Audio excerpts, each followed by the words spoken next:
Fungus कोई नई चीज़ नहीं है। मीडिया के चक्कर में इतना हाइप क्रिएट हुआ है कि जो कोविड हो रहा है 100 में से 90 लोग तो ठीक हो रहे हैं। 8-10 को थोड़ा सीवियर होता है तो उनको ऑक्सीजन देने से वो भी ठीक हो जाते हैं, जबकि मोर्टेलिटी इस बार भी ज़्यादा नहीं है, बट क्वांटम इतना ज़्यादा है कि पब्लिक को लग रहा है पता नहीं क्या हो गया। देखो, पब्लिक को सब कुछ पता है, सिर्फ वो मानती नहीं है। वो अपने को ज़्यादा समझदार समझती है, उसको लगता है मेरे को नहीं होगा, I am very strong. Free में वैक्सीन लग रही है, जाके लगवाते नहीं हैं लोग। आज हम आपको मिलवाने जा रहे हैं उत्तरी दिल्ली के रोहतक रोड से कक्कड़ क्लिनिक के डॉक्टर सुभाष कक्कड़ जी से, जो ENT स्पेशलिस्ट हैं।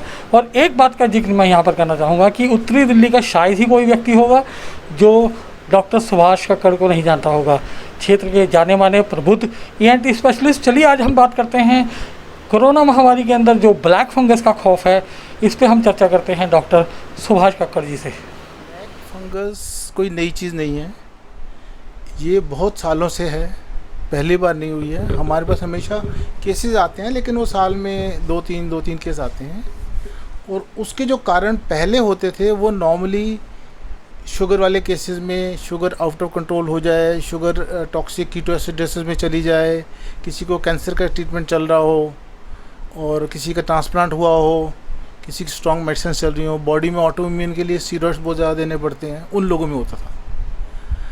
अब जो केसेस कोविड में रिकवर हुए हैं उन केसेस में भी देखा जा रहा है, और वो भी इसी बार जो कोविड हुआ है उसमें लास्ट टाइम के कोविड में नहीं था। तो सब कैलकुलेशन से यही बन रहा है कि जो इस बार का इन्फेक्शन कोविड का है वो ही कारण है कि उसमें एक ऐसा है जो कि बॉडी को वीक करता है, नाक के म्यूकोजा पे अटैक करता है और उसके बाद वो एरिया डेड हो जाता है और वो फंगस उसके ऊपर ग्रो कर जाती है। अभी तक पूरी एनालिसिस नहीं हो पाई है कि ये अभी इस सीज़न में ही क्यों हो रहा है और अभी इंडिया में ही क्यों हो रहा है। अभी ये म्यूटेंट स्ट्रेन अभी बाकी सब कंट्रीज़ में भी है। टाइम विल टेल अस कि कितना फैला है और कितना इसका कारण है। ये डिजीज़ होती नॉर्मल फंगस से ही है और ये कोई नई बीमारी नहीं है। COVID is making it prone to attack by the fungus. Doctor साहब, ब्लैक फंगस के अंदर जिस हिस्से में ब्लैक फंगस होता है उस पार्ट को रिमूव करना ही एक सॉल्यूशन है या कुछ और भी तरीका हो सकता है? ये इन्फेक्शन होता है, ये आपके जहाँ भी टिश्यू आपकी बॉडी वीक है वहाँ से घुस जाता है। तो नॉर्मली जो कोविड है वो अटैक आपके नाक पे करता है। नाक में अटैक होने के बाद वो हिस्से का वस्कुलेशन कम होता है। फंगस स्पोर तो हवा में हर वक्त हैं, हर आदमी का अटैक कर रहे हैं, बट लाखों में से किसी को नहीं हो रहा है। कोविड का भी 3000 में से तकरीबन एक रिकवर्ड पेशेंट को हो रहा है, 3000 में से एक पेशेंट पे। और अगर उनको शुगर होती है तो अप्रॉक्सीमेटली कोविड के 400 शुगर वाले मरीजों में से एक को हो रहा है। ये ऐसा नहीं है कि हर मरीज़ कोविड जिसको हुआ उसको होना ही होना है। वो मीडिया के चक्कर में इतना हाइप क्रिएट हुआ है कि एवरीवन इज़ अफ्रेड कि यार मुझे भी फंगस तो नहीं हो रहा है। So as such the ratio is very low. कितने लोगों को कोविड हुआ और 3000 में से एक को साहब लगा, तो पूरी इंडिया में ही अभी तक 9000 केस हुए हैं और कम से कम 10 करोड़ से ऊपर मरीज़ हो चुके हैं, मोर देन 10 करोड़। और 1000 कितने बने? परसेंटेज वाइज इट्स 0.003 के आसपास बनते हैं। तो ये माना जाए कि इसकी जो खबरें आ रही हैं जो मीडिया हाइप्स के कारण लोगों में पैनिक ज़्यादा है। मीडिया हाइप से ऐसा था कि ब्लैक फंगस भी जो नाम है वो ऐसी कॉइन कर दिया गया है।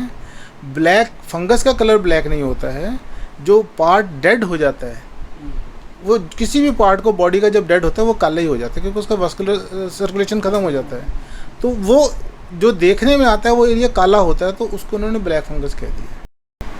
तो सर ये मान के चलें कि जो एक नॉर्मल इंसान है उसको इस तरह का कोई डर नहीं पड़ना चाहिए? किसी भी नॉर्मल आदमी को होने का चांस आप देखिए कितना है, डरने की तो बात ही बाद में है। 3000 में से एक आदमी को कोविड वाला जिसको हुआ उसको हो रहा है, जो शुगर का नहीं है, और जो शुगर वाला है उसमें 400 में से एक को हो रहा है। तो सबको तो होना ही नहीं है जिनको कोविड हुआ है। तो इस चीज़ से डरने की ज़रूरत नहीं है, बट ये है कि सडन वेव के कारण इतने लोग इन्फेक्ट हुए हैं कि अब सडनली आया हुआ है, एंड आई थिंक के नेक्स्ट वीक तक वो भी खत्म होने शुरू हो जाएंगे, क्योंकि 2 वीक्स हो चुके हैं कोविड को डाउन होना शुरू हो गए, तो ये भी डाउन होने शुरू हो जाएंगे। डॉक्टर कक्कड़, लोगों के अंदर ये धारणा है कि कोरोना बीमारी एक बिल्कुल नई बीमारी है और इसके इलाज के बारे में अभी तक ना तो कोई स्टडी सामने आई है, ना इसका जो ट्रीटमेंट का लाइन ऑफ एक्शन मिला है, ना इस तरह का कोई जर्नल्स आया है। तो लोग ये मानते हैं कि इसका जो ट्रीटमेंट हाल फिलहाल में किया जा रहा है वो केवल और केवल हिट एंड ट्रायल बेसिस पे किया जा रहा है। तो आपका क्या कहना है इस पूरे बारे में? आज की डेट में जो इंसान को जो भी इन्फेक्शन होते हैं, most of the time viral का कोई ट्रीटमेंट नहीं होता है। जब भी कभी वायरल ट्रीटमेंट इन्फेक्शन होते हैं, दे आर सेल्फ लिमिटिंग, अपने आप ही ठीक हो जाते हैं।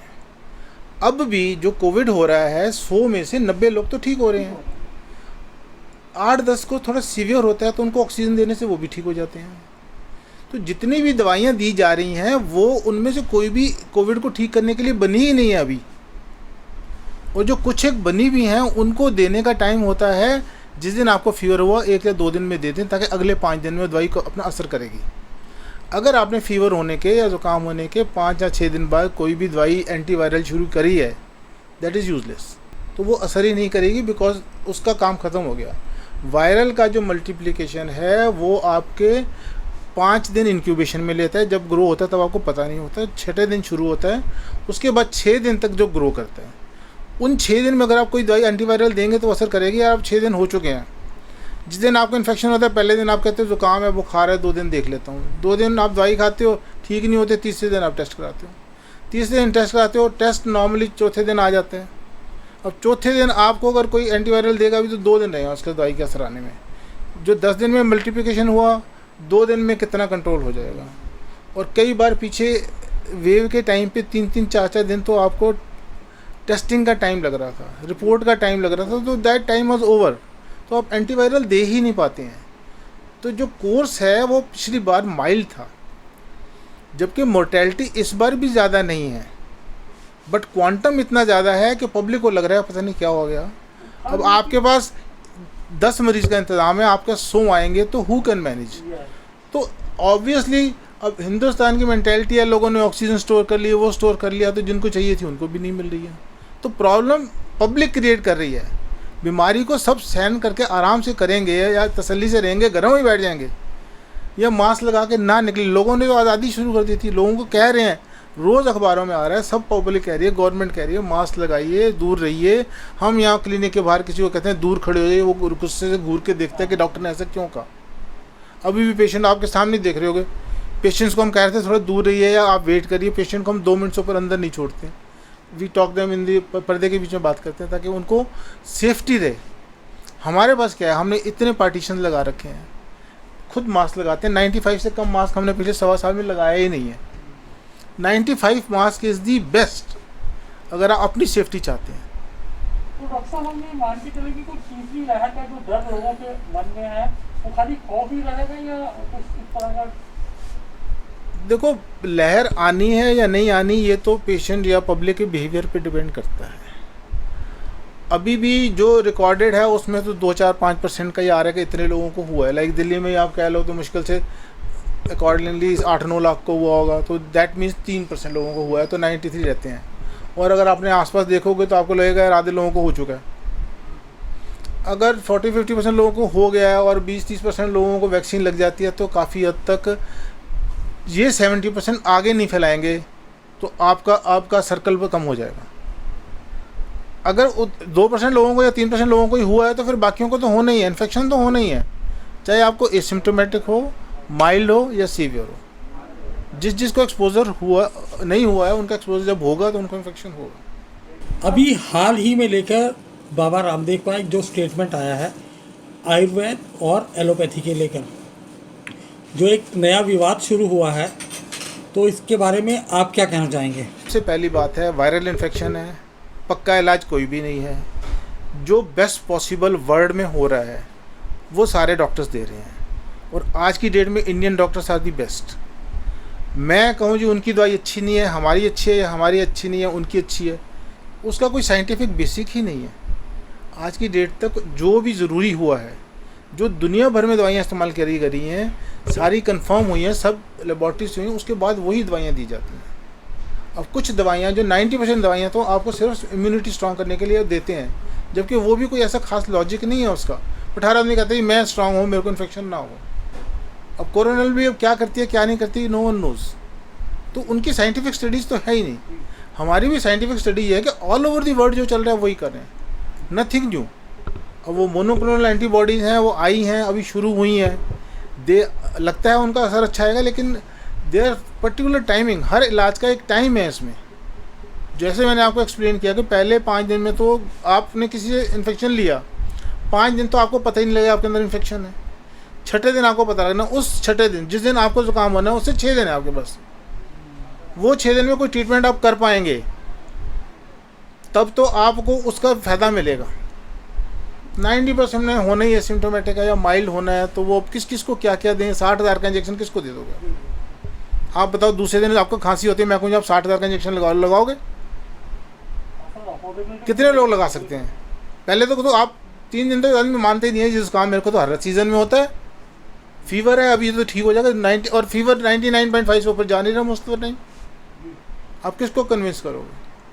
तो जो हमारे पास रिसोर्सेज हैं हम उसको अच्छे से यूटिलाइज़ करें।